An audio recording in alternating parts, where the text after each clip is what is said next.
Hey everyone, Dr. Nick and Sonya here, and I've got a really heartwarming story to share, and it's about our time when we were living in Taiwan and teaching English, which was it was a really special time for us, wasn't it?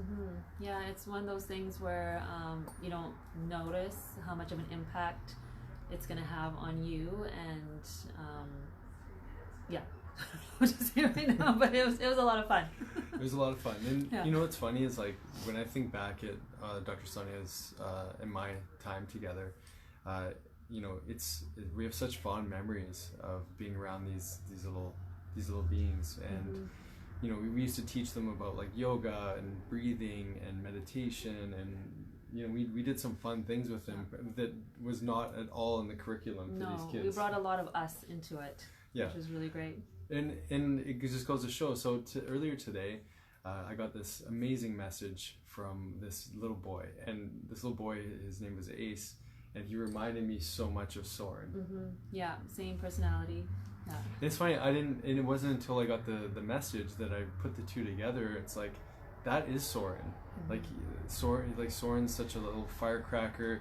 He wears his heart on his sleeve. At one moment he's like just blissed out and having the best time, and the next moment he's like, it's chaos. Done. Yeah. Yeah.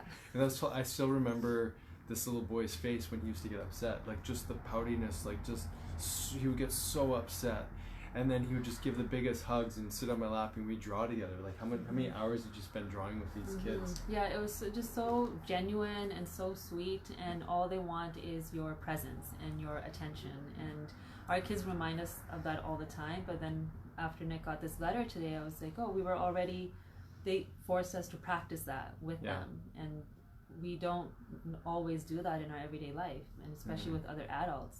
Yeah, it's funny because when we were playing the role of a teacher, it was just we had time to sit down and draw and create and be playful and teach, and it was a part of the job, but it was a really enjoyable part of the job. And then being parents, it's kind of reminding me having those little special moments that we cherish so deeply, you kind of forget how much it's impacting someone else, right? Yeah.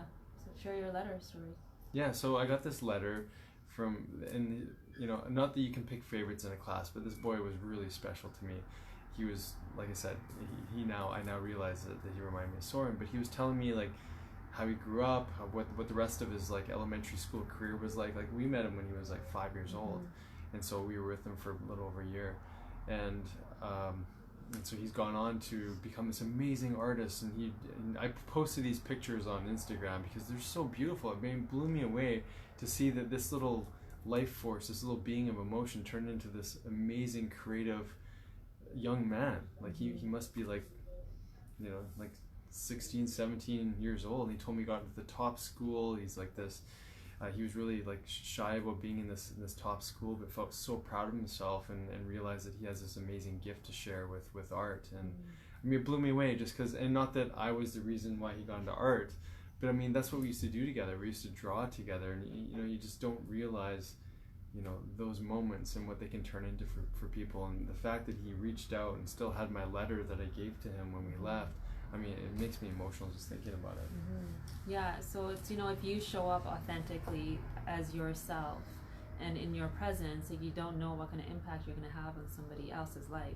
Yeah. Because you are then allowing them that space to, one, you're elevating them to do the same, right? To show up as who they are. So he obviously realized who he is and was like anchored into that and was able to express that and become this artist. Yeah, yeah, it's amazing. So if you get a chance to take a look at my Instagram page and see the pictures that he painted, they're unbelievable. So and again, to that point that Sonya is speaking to, it's sort of a reminder, like when you show up as you, just as you show up as a great version of yourself, we can also show up as a not so great version of ourselves and leave another type of impact for people. And it makes us kind of remember, like, how do you want to be remembered? How do you what kind of legacy and karmic energy do you want to linger into someone's life? Yeah, and also it's a reminder that it's not about them, right? Yeah. It's about ourselves and how we're responding to the situation, and especially I think Elizabeth is saying the kids make it so easy, and they're such a mirror for us. They're so innocent, and they're just reflecting back everything that we need to notice about ourselves, and sometimes that's very triggering. Yeah. So it's important to like look back and think, how are we contributing to this experience, and how can we shift it in ourselves? Yeah, because you know what the beautiful thing is with kids is that they're so good at receiving love. Like they're such good mirrors for us, right? Like they can receive love. They'll receive a hug, and they won't hold back. They'll just take it.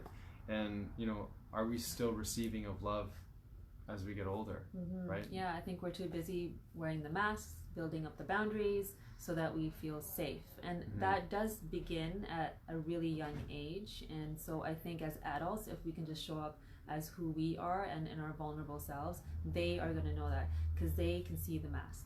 They can call bullshit. Yeah. They're very good true. at it. So true. So yeah, just a little, we had to share this. It was such a beautiful message, and you know, reminds us of how to be better parents, how to show up more effectively, and just a reminder to everyone who tunes in that, you know, the impact that we leave on people is totally dependent on the kind of presence that we show up with. And it's all you need to do. I think we get so caught up in our minds of like what's the right thing to say, or what do I need to do. It's like all you need to do is go internal and just be yourself. Yeah. Whatever that is. Awesome. Well, I can't say it better than that, Dr. Sonya. So thank you so much for watching. Thank you, Clarissa, Elizabeth, everyone who tuned in and shared. That's it.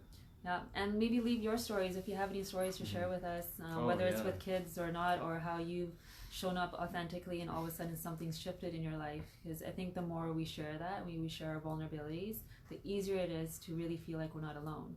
I was talking to a patient today about like connection, and we talk a lot about this. We're really starving for connection, and if we feel support, we're able to open up and actually connect at a deeper level.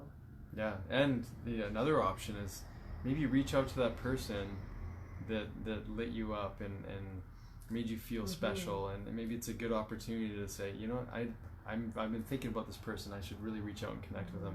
Yeah. And Asa, if you ever watch this video, so much love to you. I mean, I'm just so honored. Thank you. Making me cry now. Sorry. Okay, we're gonna go. Okay, we're gonna wipe these tears away. Yeah, so take care, and reach out and say thank you to someone that's influenced your life. Yeah, thank you.